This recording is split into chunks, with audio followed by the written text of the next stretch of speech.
दोस्तों, जब पौधे का ट्रांसप्लांट करने के 15 से 20 दिन हो जाती है तो उस टाइम पर किसान का मन में काफ़ी सारे डर रहता है, क्योंकि इस टाइम पे बहुत ही ज़्यादा फंगस का अटैक देखने को मिलता है। तो इस टाइम पे अगर कोई दूसरे उल्टा सीधा फंगिसाइड का स्प्रे कर देते हैं तो पौधे खराब होने का संभावना रहता है। तो इसलिए किसान का मन में बहुत ही ज़्यादा डर रहता है कि कौन सी फंगिसाइड इस टाइम पे यूज किया जाए। तो इस टाइम पे अगर आप लोग बायर का एंट्राकोल स्प्रे करते हैं तो काफ़ी अच्छा पौधे का हेल्थ भी देखने को मिलेगा और कोई फंगस का अटैक भी नहीं होगा।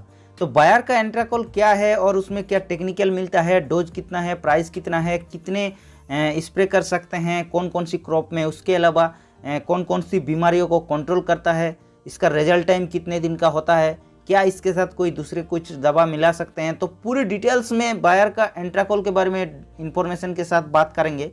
उससे पहले अगर हमारे इस चैनल पर नए हैं तो चैनल को सब्सक्राइब करके बेल आइकन को जरूर प्रेस कर लीजिएगा, क्योंकि हम ऐसे ही वीडियो आप लोगों के पास ले आते रहते हैं। तो चलिए वीडियो को स्टार्ट करते हैं। तो दोस्तों, सबसे पहले बात कर लेते हैं बायर कंपनी का एंट्राकोल क्या है।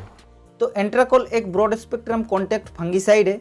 ब्रॉड स्पेक्ट्रम यानी जो विभिन्न प्रकार फंगस को कंट्रोल करता है उसको ब्रॉड स्पेक्ट्रम बोला जाता है। और कॉन्टैक्ट फंगिसाइड यानी फंगिसाइड दो प्रकार की होता है, एक तो सिस्टेमेटिक फंगिसाइड और एक कॉन्टैक्ट फंगिसाइड। तो कॉन्टैक्ट फंगिसाइड यानी जो स्प्रे करने से पत्तियों एवं तने पर जमा होकर जो फफूंद से मारता है उसको कॉन्टैक्ट फंगिसाइड बोला जाता है। और सिस्टेमेटिक फंगिसाइड यानी जो फंगस के अंदर जाके या फिर फसल के अंदर जाके जो फंगस को कंट्रोल करता है उसको सिस्टेमेटिक फंगिसाइड बोला जाता है। अब दोस्तों बात करते हैं एंट्राकोल का टेक्निकल के बारे में। तो इसमें जो टेक्निकल मिलता है, प्रोफिनेब 70% WP यानी वेटेबल पाउडर फॉर्म पे अवेलेबल मिल जाता है। अब बात आती है एंट्राकोल का मोड ऑफ एक्शन के बारे में। तो जैसे कि एंट्राकोल में प्रोफिनेब पाया जाता है तो प्रोफिनेब फफूंद में रेसिस्टेंट डेवलप को रोकता है, यानी जैसे हम लोग प्रोफिनेब का पौधे में स्प्रे करते हैं तो वो फफूंद में प्रतिरोध विकास को रोक देता है, जिस कारण से फफूंद दवा को सह नहीं पाता है और वो धीरे धीरे वहीं पे ख़त्म हो जाता है। तो इस तरीके से एंट्राकोल पौधे के ऊपर काम करता है। अब एंट्राकोल में एक खास बात यह है, अगर आप लोग बीमारी लगने से पहले स्प्रे करते हैं जिसको प्रिवेंटिव स्प्रे बोलते हैं, तो वो बीमारी को आने ही नहीं देता है। यानी जैसे कि फंगस हमारे पौधे में नहीं लगा है और उसके ऊपर अगर हम लोग एंट्राकोल स्प्रे कर देते हैं तो वो काफ़ी हद तक 15 से 20 दिन तक एंट्राकोल का दम है कि वो फंगस को अटैक नहीं होने देता है। तो ये इसका सबसे बड़ा खास बात है। उसके अलावा इसके अंदर और एक खास बात ये है कि इसके अंदर जिंक का मिश्रण पाया जाता है। इसीलिए जिंक का काम ये रहता है कि पौधे का जो पॉजिटिव इफेक्ट होता है उसको बरकरार रखने का काम करता है जिंक। और इसीलिए एंट्राकोल अगर स्प्रे करते हैं तो वो पौधे को जो हरा भरा रखने का क्षमता है वो काफ़ी हद तक बढ़ा देता है।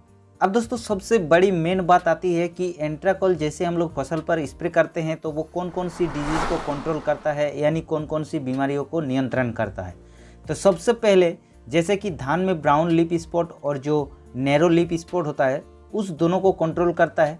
उसके अलावा जैसे कि टमाटर में बक आई रोट लगता है उसको कंट्रोल करता है। उसके अलावा जैसे कि मिर्चा में डाइबैक लगता है, पत्ते में लीफ स्पॉट लगता है, उसको भी कंट्रोल करता है।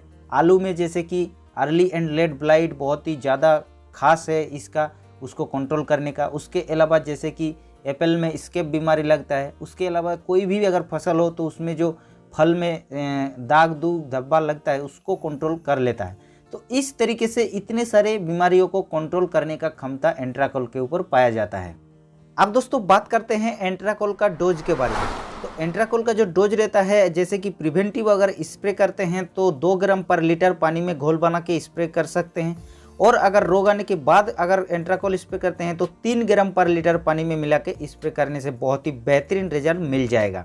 और हाँ, उसके साथ अगर स्टिकर मिला के स्प्रे करते हैं तो और भी बहुत ही ज़्यादा रिजल्ट देखने को मिल जाता है, जैसे कि यहाँ पर हमने स्टिकर मिला के स्प्रे कर रहे हैं। अब दोस्तों बात आती है एंट्राकोल का रिजल्ट टाइम, जो कि बहुत सारे किसानों का क्वेश्चन रहता है कि एक बार स्प्रे करने पर कितने दिन तक रिजल्ट देखने को मिलता है। तो एंट्राकोल का अगर आप लोग फसल में स्प्रे करते हैं तो एक बार स्प्रे में लगभग 12 से 14 दिन तक रिजल्ट देखने को मिल जाता है। तो ये था दोस्तों बायर कंपनी का एंट्राकोल फंगिसाइड के बारे में पूरी डिटेल इन्फॉर्मेशन। वीडियो को लाइक करने के साथ साथ अगर कोई सुझाव या सवाल हो तो कमेंट जरूर कर सकते हैं। और अगर इस चैनल पर नए हैं तो चैनल को सब्सक्राइब करके बेल आइकन को जरूर प्रेस कर लीजिएगा, क्योंकि हम ऐसा ही वीडियो आप लोगों के पास ले आते रहते हैं।